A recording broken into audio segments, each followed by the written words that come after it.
بسم اللہ الرحمن الرحیم۔ السلام علیکم، میرا نام ہے وسیم احمد۔ آج کا ہمارا موضوع ہے کہ ہم دنیا کے امیر ترین لوگ کیسے بن سکتے ہیں۔ جی ہاں، آپ کے ذہن میں یہ کویسچن آ رہا ہوگا کہ یہ ہمارا ٹاپک کس نوعیت کا ہے اور ہم کیسی بات کرنے جا رہے ہیں۔ جی بالکل، آج کے دور میں دیکھیں ہر انسان جو ہے وہ اس کوشش میں لگا ہوا ہے کہ سارا مال میرے پاس آ جائے، میرے پاس یہ سٹیٹس ہو، میرے پاس یہ چیزیں ہوں، میرے پاس یہ ویلیوز ہوں، تاکہ میں ہر چیز جو ہے وہ کنٹرول کر سکوں اور میرے ہی انڈر سب کچھ ہو۔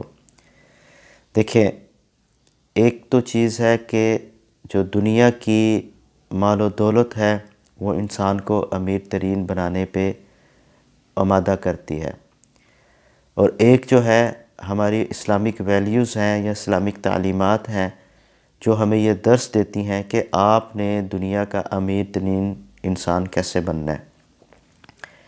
تو تھوڑا سا ہم اس پہ ڈسکس کرتے ہیں، پھر میں آپ کو بتاتا ہوں، آپ نے اینڈ تک ویڈیو کو ضرور دیکھنا ہے کہ اللہ اور اللہ کے رسول صلی اللہ علیہ وسلم ہمیں کیا طریقہ بتا رہے ہیں کہ ہم دنیا کے امیر ترین انسان بن سکیں۔ یہ مجھے پتہ ہے کہ ہم سب کی یہ خواہش ہوتی ہے کہ ہم امیر ترین بنیں۔ ہمارے معاشرے کا ایک پہلو ہے، اس کی وجہ یہ ہے کہ بہت سے لوگ جو ہے میٹیریلسٹک لائف جو ہے اس کو فالو کرتے ہیں۔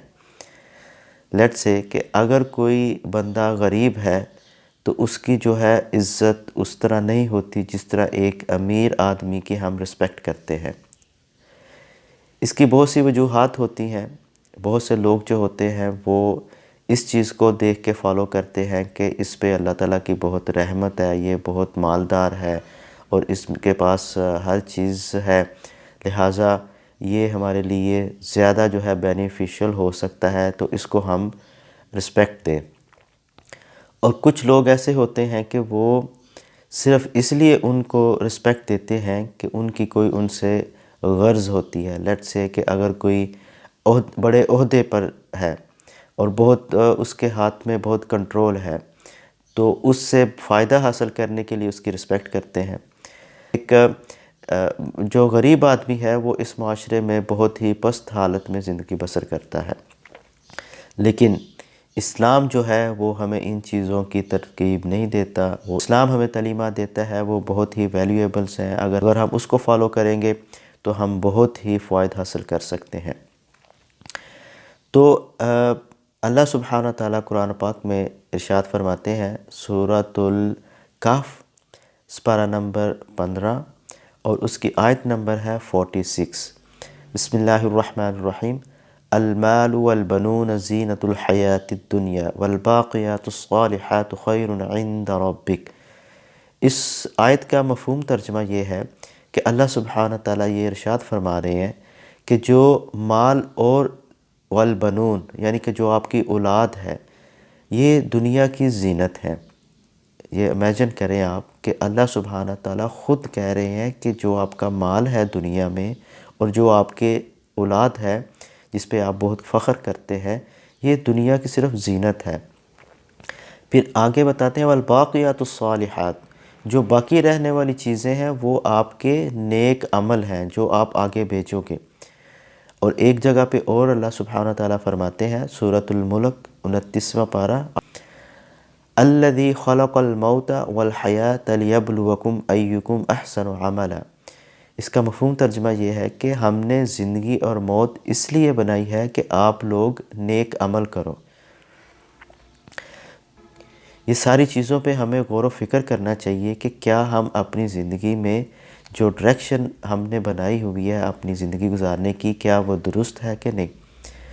تو ان چیزوں کا خیال رکھتے ہوئے جو بہت ہی ایک اہم پہلو ہے اس پہ ہم بات کریں گے کہ ہمیں جو ہے اس چیز پہ غور و فکر نہیں کرنا چاہیے کہ میرے پاس جو ہے وہ سٹیٹس بہت بڑا ہو یا میرے پاس مال و دولت بہت زیادہ ہو تاکہ ہم جو ہے اس دنیا میں اپنے آپ کو کامیاب کر سکیں۔ ہاں، اپنی ضروریات کے مطابق ہمیں ضرور جدوجہد کرنی چاہیے، لیکن اس کو ہمیں اپنا جو ہے صرف ٹارگٹ نہیں کر لینا چاہیے کہ ہم نے صرف یہی کام کرنا ہے۔ اب دیکھیں اللہ سبحانہ تعالیٰ اور اللہ کے نبی جو ہیں وہ ہمیں کس چیز کی بتا رہے ہیں کہ دنیا کا امیر ترین شخص کون ہے۔ دنیا کا امیر ترین شخص وہ ہے کہ جس نے یہ عمل کیا۔ اللہ کے نبی صلی اللہ علیہ وسلم نے ارشاد فرمایا، کتاب کا نام ہے مسلم، حدیث نمبر ہے 725، حضرت عائشہ رضی اللہ عنہ روایت کرتی ہیں کہ رسول صلی اللہ علیہ وسلم نے فرمایا کہ جس نے فجر کی نماز سے پہلے 2 سنتیں، جنہیں سنت موقدہ بھی کہا جاتا ہے، وہ ادا کیں تو وہ اس دنیا اور جو کچھ اس دنیا میں ہے اس سے بہتر ہے۔